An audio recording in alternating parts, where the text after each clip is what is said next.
Hoje é dia 19 de junho de 2022, são 14 horas e 15 minutos em Franca, São Paulo, um domingo, 24 graus, céu com poucas nuvens. Nós estamos realizando o culto cristão no lar e para isso optamos nesta fase pela leitura desta obra, Universalismo Crístico. Universalismo Crístico, o futuro das religiões, é um livro profético que procura preparar a humanidade para a visão espiritual do terceiro milênio, busca consciente de espiritualidade, em oposição à submissão religiosa atual, verdadeiro cabresto a escravizar, ao invés de libertar, adotando uma metodologia simples, o universalismo crístico, filosófico, baseado em 3 alicerces principais: amor ao próximo, conforme o referendou e vivenciou o modelo guia da humanidade, Jesus, filho de José, Yahshua ben Yosef, e conscientes de que todos nós somos filhos do Altíssimo, filhos de Deus, irmãos de Jesus, nós precisamos respeitar as opiniões uns dos outros, porque somos únicos. Cada um de nós é único e por isso compensa mais ouvir do que dizer.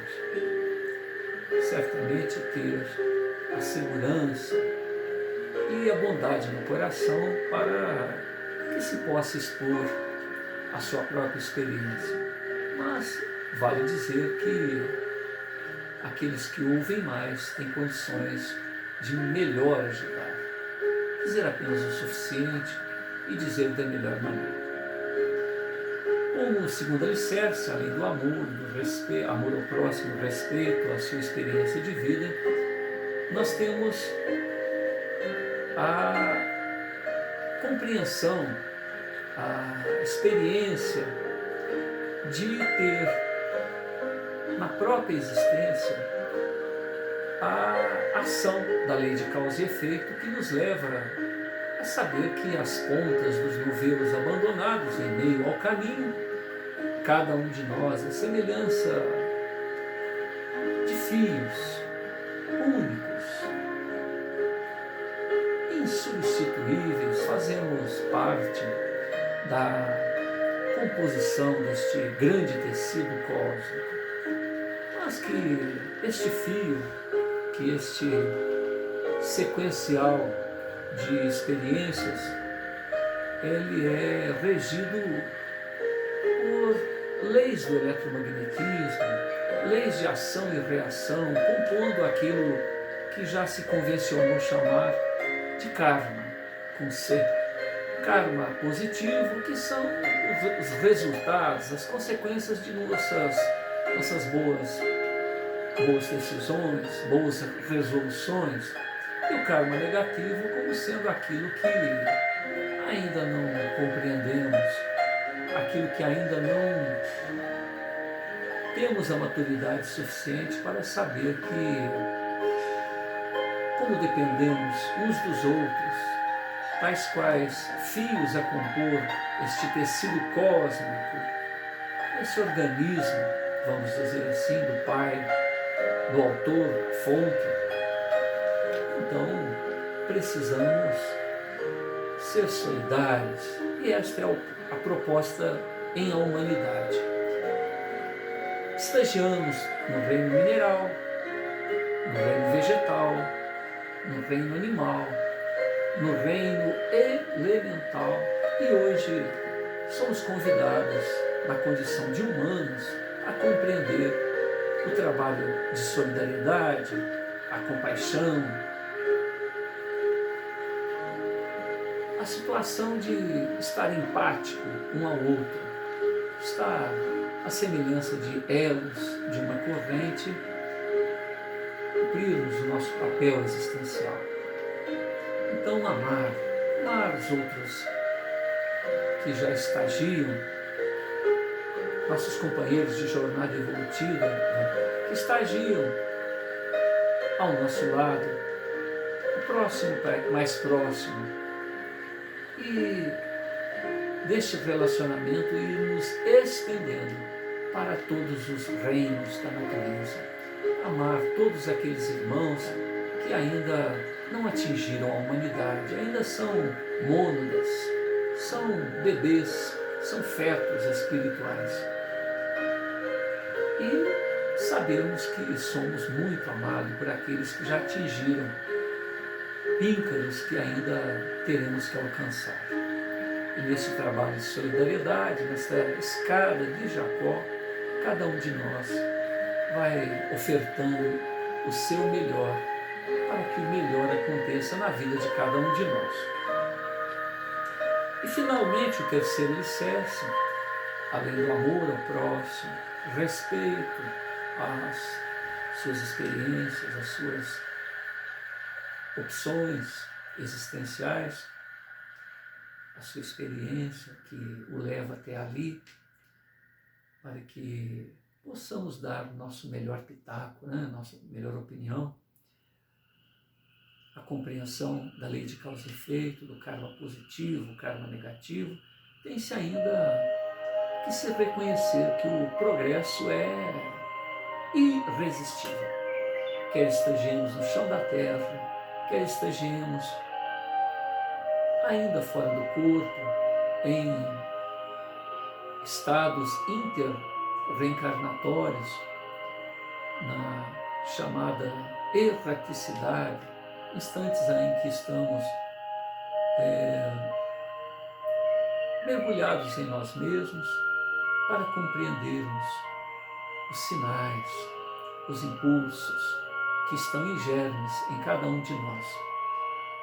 Certamente, fazendo silêncio interior, nos rendendo a esta força, a esta chama que, oriunda da própria fonte, oriunda do próprio Criador, possamos ressonar com Ele e dizer como Paulo: já não sou eu quem vive 24 horas por dia, a cada instante, em qualquer circunstância, é o autor da vida que vive em mim, portanto, estou a realizar sempre o meu melhor.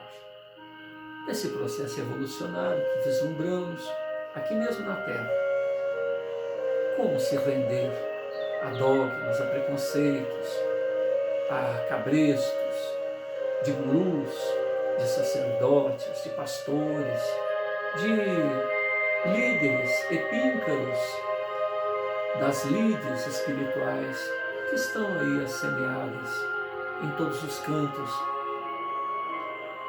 em todas as eras. Ainda hoje temos conceitos medievais, sendo que aqui na Terra já alcançamos filosoficamente, emocionalmente, espiritualmente outros estágios. Então, no universalismo crístico, há um convite para se reavaliar estes critérios e fazermos não por ritual, por uma repetição mecânica, mas que compreendamos efetivamente o que representam esses rituais, essas manias, vamos dizer assim, que tiveram lá os seus motivos à medida em que foram surgindo, mas que hoje pouco representam da essência trazida pelos precursores que trouxeram todas as linhas de espiritualidade que nós podemos experienciar, vivenciar, estudar em nosso dia a dia.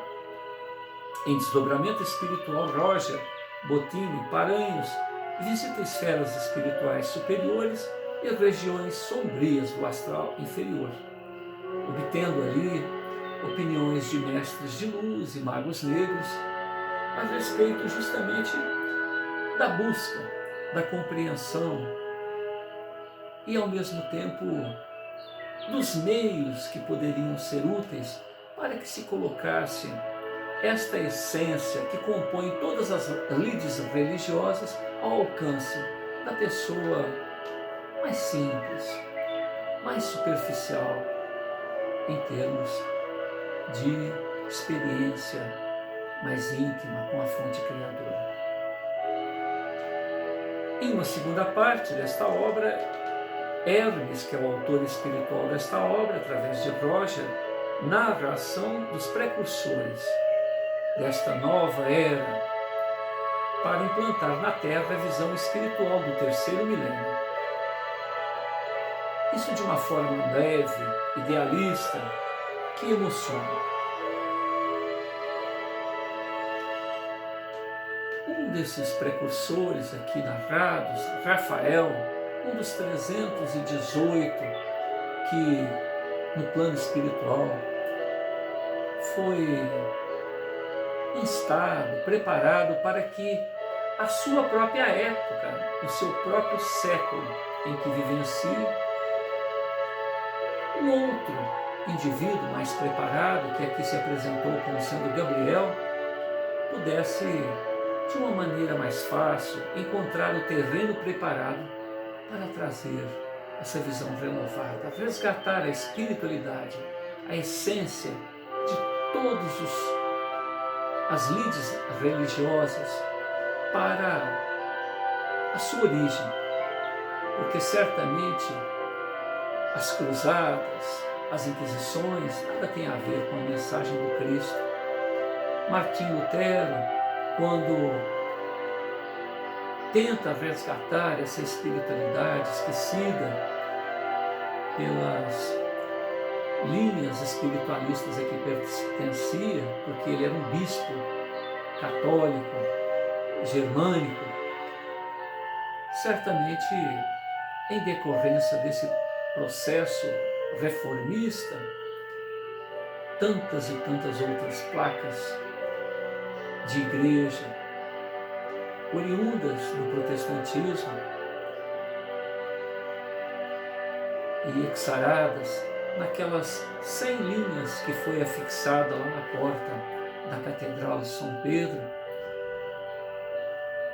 Hoje em dia, há tantas posições discordantes das chamadas linhas cristãs, linhas evangélicas, conceitos que se contradizem, posições que se contradizem.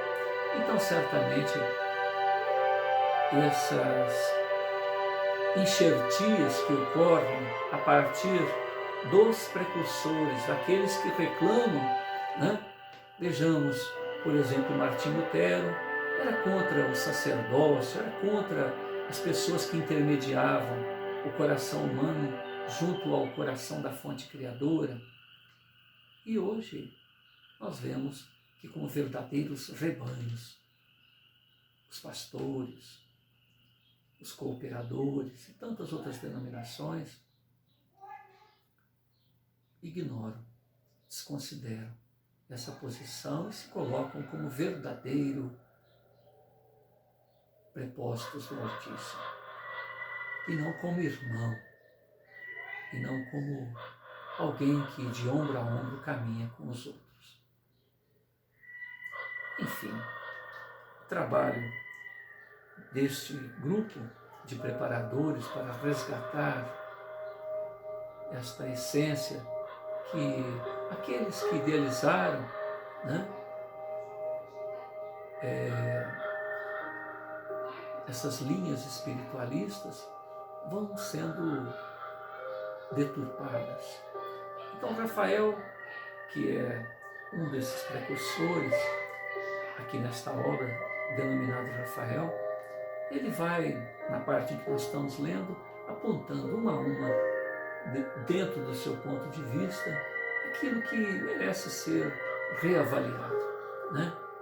Muitas das vezes necessário é um espanador para retirar este acúmulo de poeira que o tempo foi colocando na essência, na origem destes preceitos espiritualistas.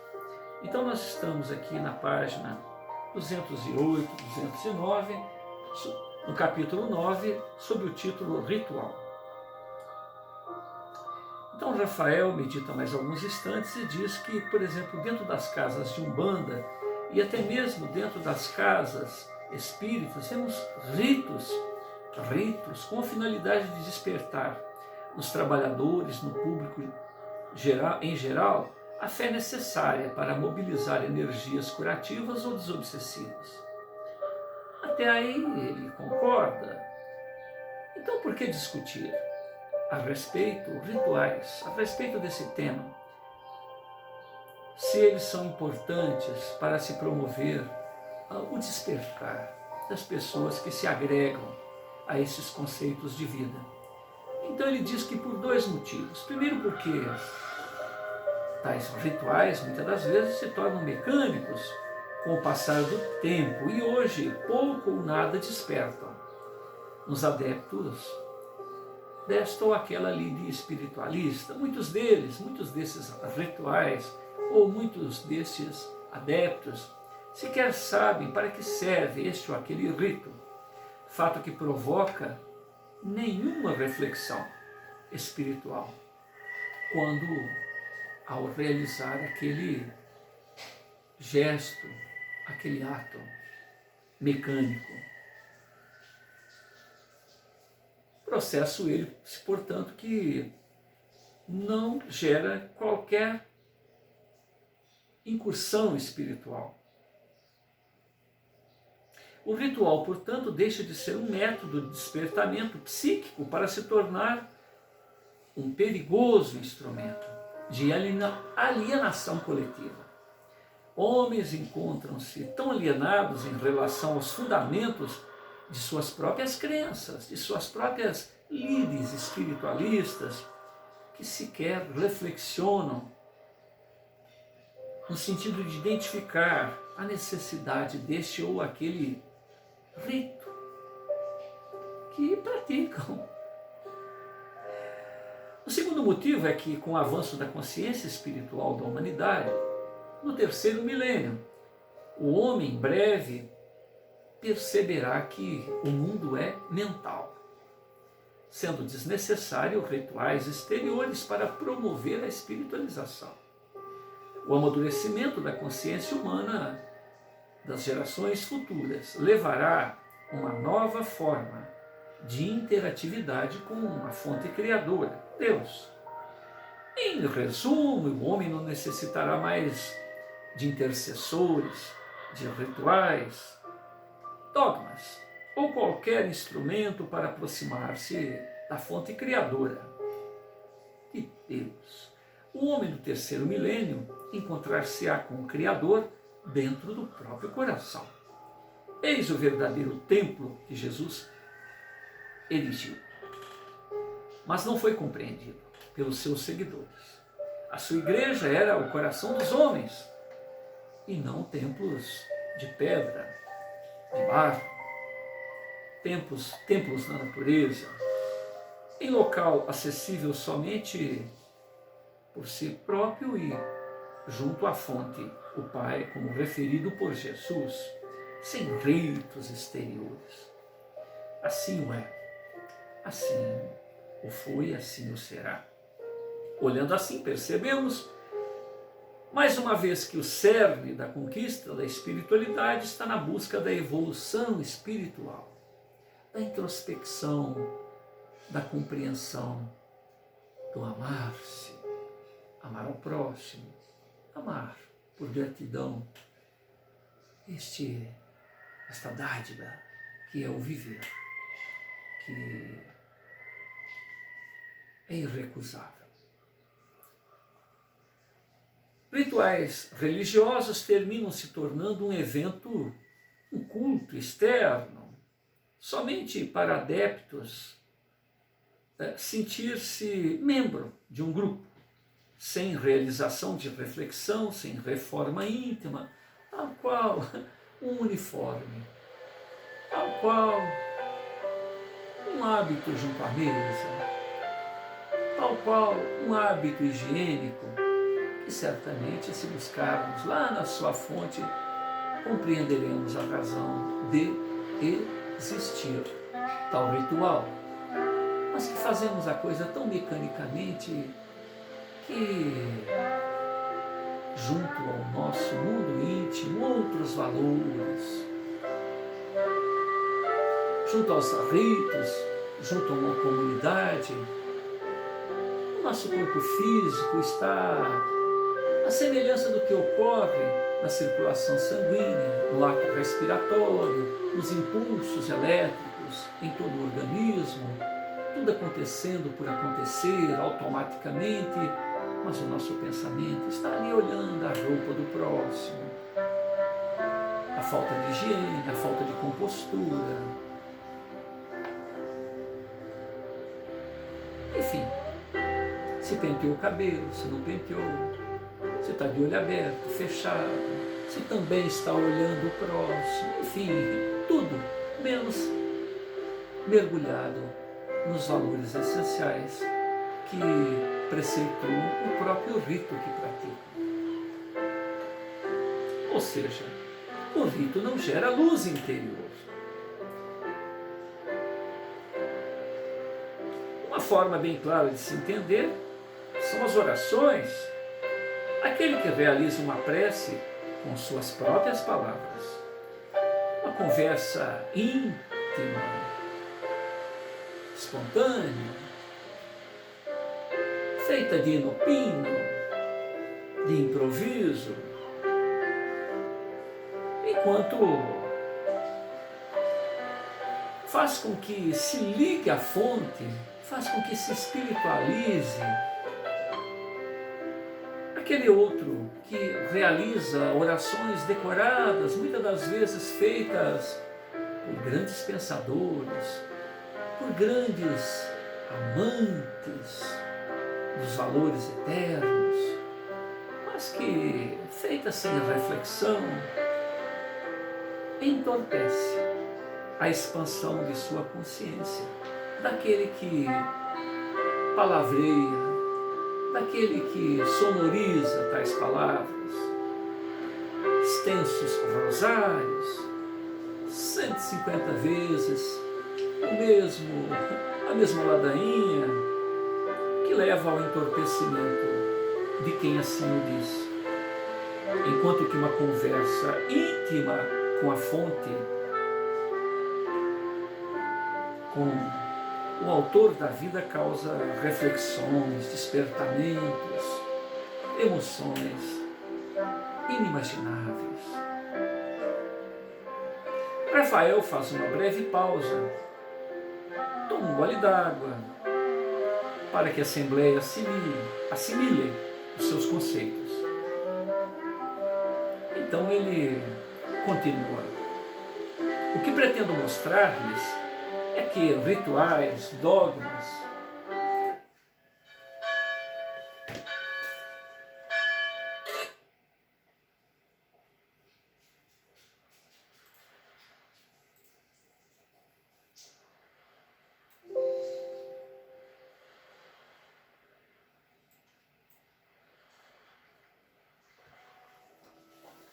Então Rafael faz uma breve pausa, toma um gole d'água e continua. O que pretendo mostrar-lhes é que rituais, dogmas, escravizam a alma, enquanto que a busca da espiritualidade, por meio do bom senso, liberta o viajante evolucionário. Jesus nos deu o exemplo quando questionou: o sábado foi feito para o homem ou o homem foi feito para o sábado? Os sacerdotes judeus, à época, se prendiam excessivamente às leis, esquecendo-se de sua real finalidade. Moisés havia instituído o dia do culto ao Senhor para despertar a necessidade de ligação do homem com a fonte criadora. Mas ao tempo de Jesus, este procedimento havia se tornado algo que mecânico, essa obrigação era utilizada para impor o poder da autoridade religiosa, então deixou de ser religioso para se tornar sociocultural, assim como tantos outros. Ocorre isso em todas as religiões ritualísticas, procedimentos mecânicos, cânticos, teatralizações, ritos que visam somente um pano de fundo para despertar, causar conforto naqueles que são devotos daquele modelo. Tanto o ritual católico como a sua liturgia, cantos sacros, como práticas da Umbanda, charuto, cachimbo, pemba para afastar maus espíritos, tambores, pontos, enfim, fazem parte do processo de despertamento da fé em seus adeptos, mas não são essenciais para a espiritualização, cura e muito menos afugentar maus espíritos, atrair a proteção dos anjos. A vida é mental.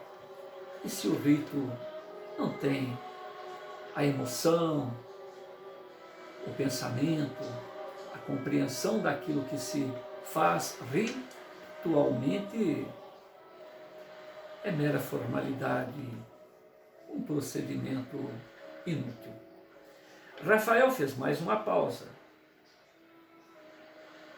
E neste intervalo é interrompido ou questionado por um espectador. Meu jovem, creio que você está fazendo um julgamento que desconhece.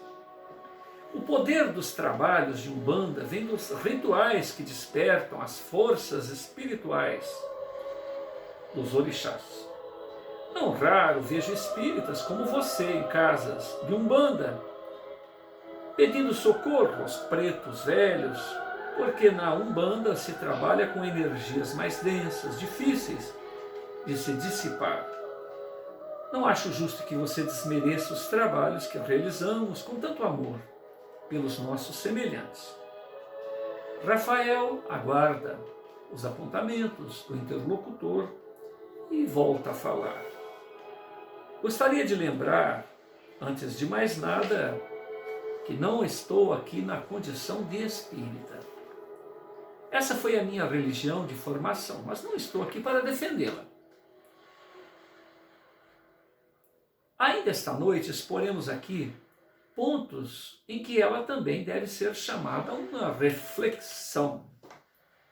Da mesma forma como devemos fazer com todas as religiões, inclusive as religiões orientais, como o budismo, hinduísmo, islamismo, que devem também ser avaliadas. Gabriel, estou gravando, hein? Não passa na frente da câmera, não. Conforme o crivo da razão no que concerne aos rituais. Quanto aos ritos de Umbanda, posso afirmar que eles não deixarão de ser utilizados, e muito menos deverão ser recriminados. Estou aqui para preparar uma visão espiritual do futuro, ou seja, atender às novas gerações. Elas terão algo claro, a certeza de que podemos realizar curas, promover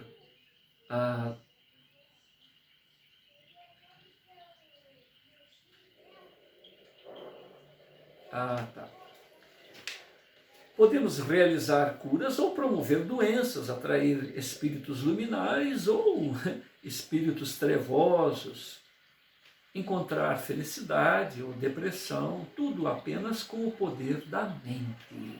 Lembremos que a vida é mental. Tudo é mente. E não a mente é tudo, mas tudo em a natureza é mente, é a ação do pensar e da vontade.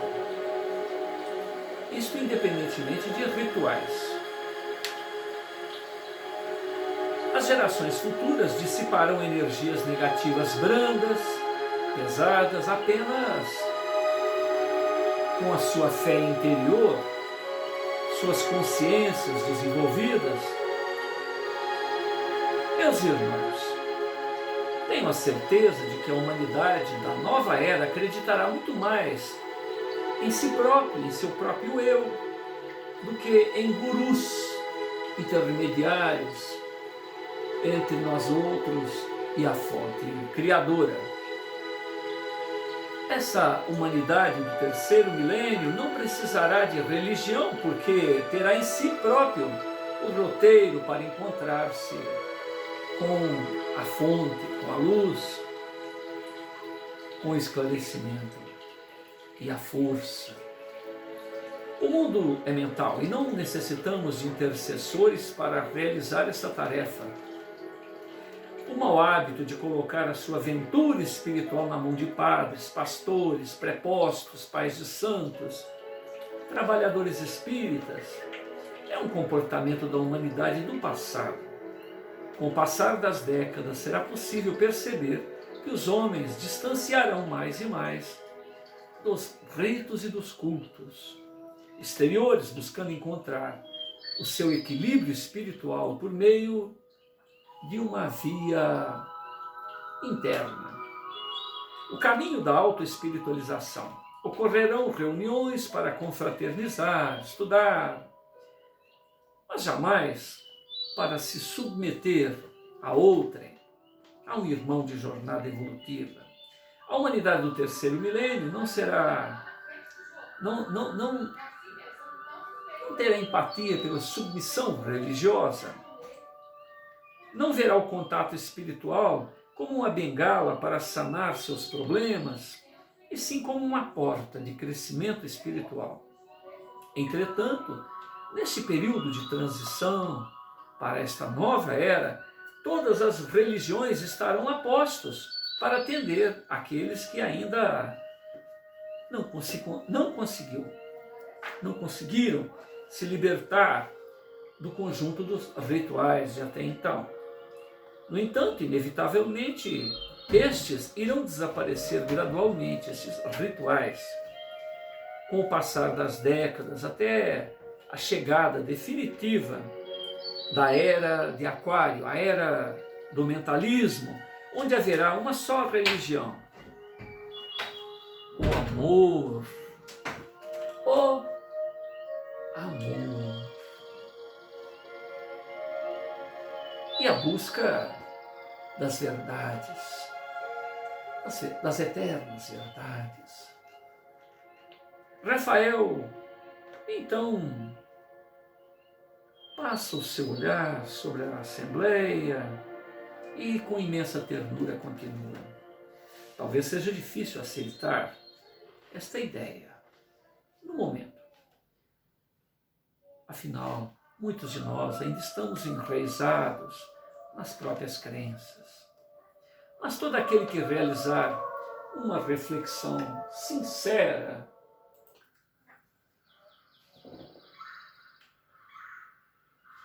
sobre o que digo, verá que as palavras fazem sentido. Uma humanidade mais evoluída será sempre menos ritualística e mais reflexiva. Rafael faz nova pausa, observa a receptividade do público e, percebendo esta oscilação natural que ocorre no ambiente,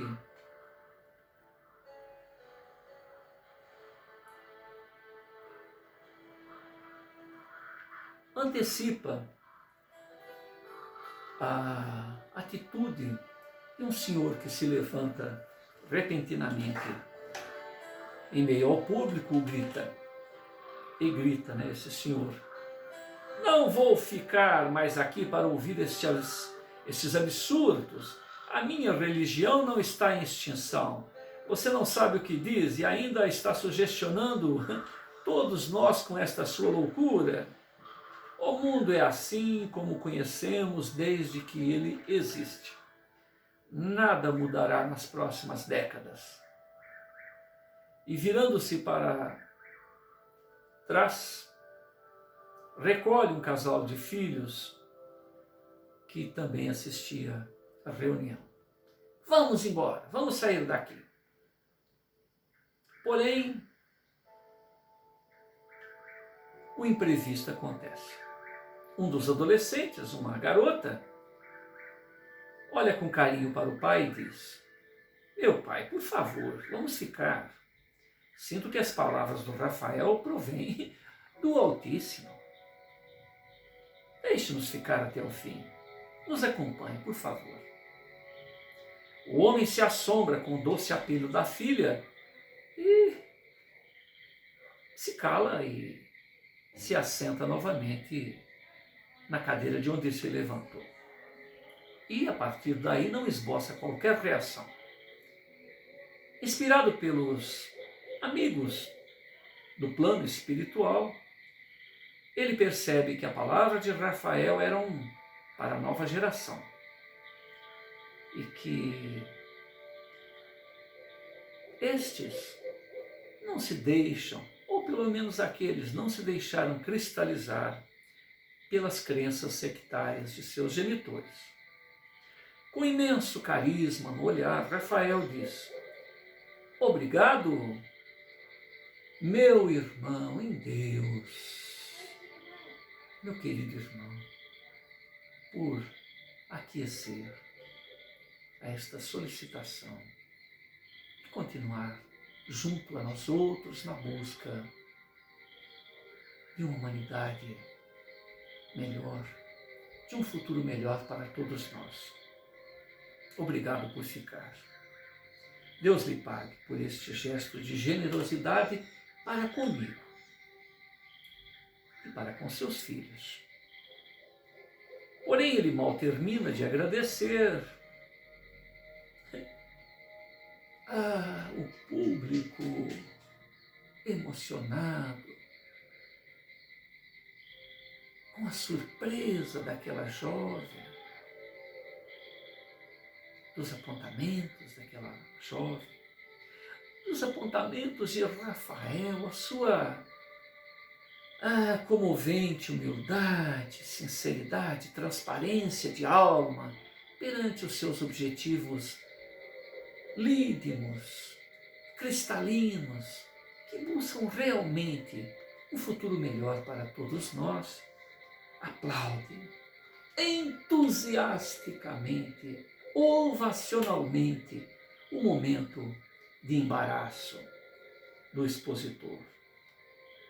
E após aguardar o final dos aplausos, Rafael continua: quando me refiro aos rituais, não quero atacar qualquer líder religiosa, por favor. Em verdade, todas as expressões referentes à busca do Altíssimo, do Pai do Céu, nada mais são que frutos. As maneiras instantâneas, as maneiras momentâneas que hoje encontramos, são fruto de longas décadas, séculos de tradições. Apenas sugiro que os repensemos, porque conforme assim lhes disse, esses rituais têm a sua necessidade, a sua origem. É como se fosse uma fórmula, né? Uma fórmula matemática que visa facilitar os nossos cálculos, as nossas reflexões, porque todas as fórmulas matemáticas, todas as frases filosóficas é o resumo de um grande pensador, de um grande calculista que nos antecipa soluções. Basta conhecer o desdobramento da fórmula, a razão pela qual ela foi criada, a complexidade de cálculos que envolveriam caso elas não existissem. Enfim, né? A coisa Assim como aconteceu com o cálculo diferencial integral. Se estudarmos a origem do cálculo diferencial integral, nós veremos que havia necessidade de um determinado desenvolvimento de raciocínio e o pensador, o responsável pelo cálculo diferencial integral, teve necessidade de abandonar os cálculos matemáticos tradicionais, analisar as suas necessidades e desenvolver este que se chama cálculo diferencial integral. Houve necessidade de desenvolver todo esse sistema para depois continuar o seu processo ascensional e facilitar os nossos raciocínios junto às necessidades da compreensão de números mais complexos. Enfim, assim como os pensadores, aqueles que buscam a compreensão do que representa esse nosso emaranhamento quântico com o autor da vida, com nos sintonizarmos com a fonte criadora. Eles dizem que Buda, quando saiu de seu palácio, porque descobriu que a vida não era aquilo que o pai dele preparou para que ele... o pai de Siddhartha Gautama tentou protegê-lo de todas as maneiras para que ele não visse a dor, o sofrimento, a velhice. Então envolveu a infância e a adolescência daquele rapaz apenas com pessoas lindas, com pessoas saudáveis, com pessoas jovens. Mas um dia, por um motivo qualquer, ele teve a oportunidade de sair dos muros de seu palácio e viu uma pessoa doente, viu uma pessoa morta, enfim, viu que a vida não era exatamente aquilo que o circundou até então. Então, diante dessa realidade, ele abandonou, vamos dizer assim, pelo menos temporariamente, aquela vida fantasiosa, aquela vida luxuosa que o pai lhe proporcionara e saiu à busca dos grandes pensadores, dos grandes avatares, daquelas pessoas que flagelavam o corpo, que se induziam a introspecções profundas e tentou de várias formas compreender como mergulhar em si próprio e descobrir a essência da vida. E, apesar de ter usado todos aqueles rituais anteriores, nada conseguiu. Então ele teve que se iluminar. Então, baseado na experiência de Siddhartha Gautama, esses orientadores atuais dizem que a semelhança do que ocorre com um cão, um animal qualquer que você joga na água, ele nada, sem nunca ter tido a experiência de nadar, ele sabe nadar. Cada um de nós. Acontece a mesma coisa em relação à nossa relação com a fonte criadora. Nós temos que lembrar que todos somos um e um somos todos. Somos um com os outros. Olha que importante, somos um com o outro, um com os outros e os outros conosco. E somos um com a fonte criadora. Cada um de nós é centelha da fonte primeira, da razão de ser, do existir. Ressonando com a fonte criadora, ressonando com nossos irmãos em humanidade, nós descobrimos a razão de ser de nossa existência e da existência daqueles e de tudo que nos cerca, que o Pai está em tudo, assim como tudo está no Pai. Dizem, esses orientadores, que como um cão que você joga na água, ele já sabe nadar, todos nós sabemos ressonar com a fonte criadora, basta nos entregarmos. Quando sentados nesta posição, ou na posição de lótus, ou deitados, não importa, nós nos entregamos e o nosso pensamento não para. E nós nos tornamos espectadores de nós mesmos, sem dar estímulo ao pensamento ou sem querer calá-lo. Nós simplesmente nos entregamos ao silêncio ou ao falatório do próprio pensar. Somos espectadores de nós mesmos. E nessa realidade em que nos jogamos no próprio mundo íntimo, um abismo infinito, um abismo que não tem fim, que não tem chão, numa queda dolorosa, muitas das vezes, assustadora, nós nos encontramos e terminamos por ressonar com o Criador. Nós somos observadores de nós mesmos, do nosso respirar, das elucubrações que acontecem como relâmpagos, milhares de relâmpagos em segundos, e o silêncio, aquele silêncio que fala muito mais do que os nossos pensamentos, e de uma maneira que as palavras não traduzem, entramos em ressonância com a fonte criadora e podemos trocar essas experiências sem palavras, por ressonarmos uns com os outros, porque momentos haverá em que trocaremos experiências mentalmente. Imaginemos o volume de informações em que isto será possível.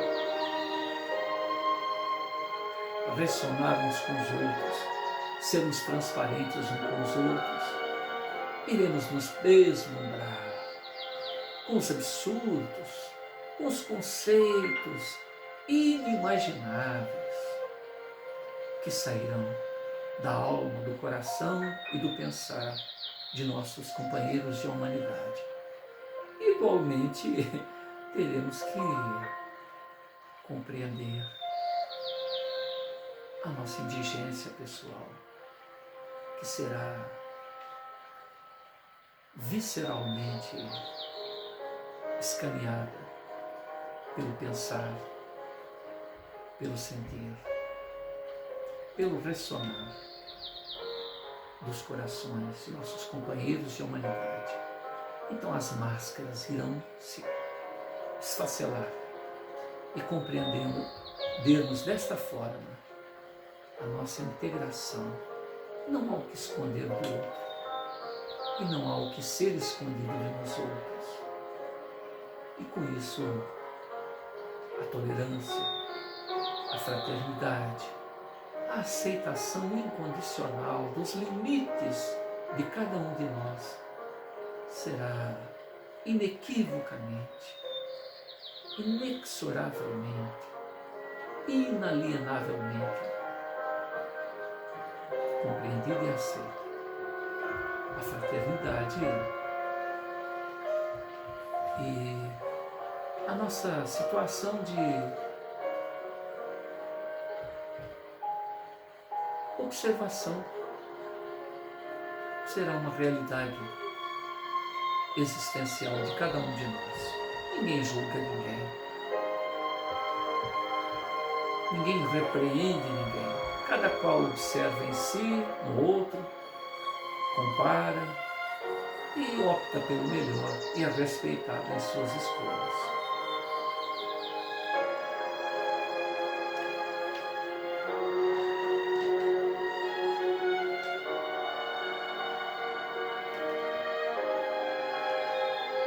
Rafael então diz que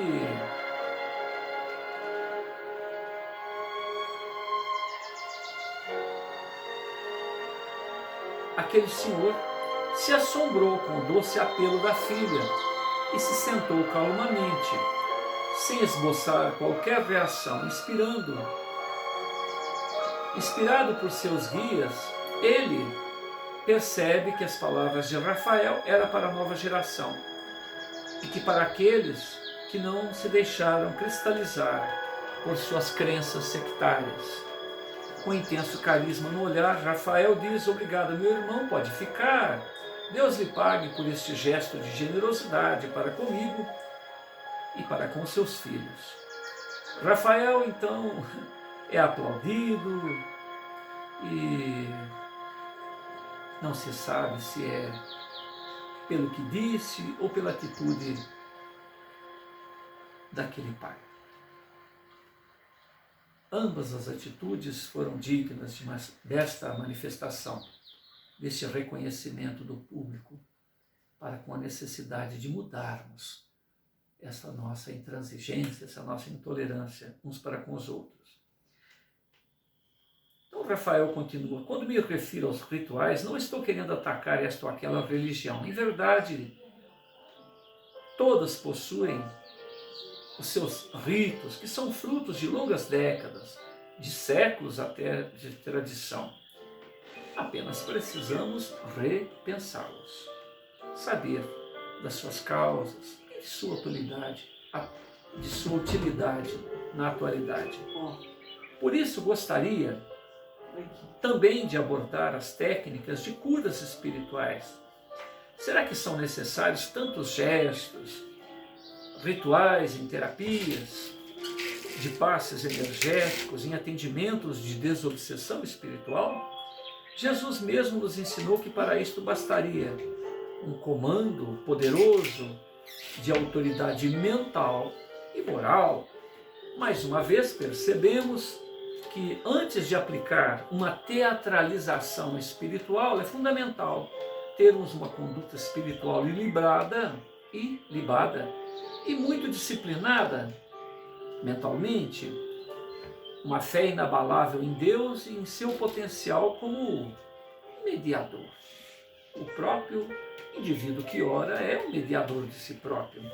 Obviamente, não podemos esquecer da necessidade de se despertar a luz interior daquele que é alvo de nossa ação magnética, aquele que recebe o atendimento para que ele deixe que floresçam as forças espirituais que também estão latentes em si próprio. Jesus sempre que intervia nesse sentido de melhoria, de cura, de auto-melhora daqueles que buscavam, afirmava: tua fé te curou. Então nós estamos na página 214, no primeiro parágrafo, depois do início.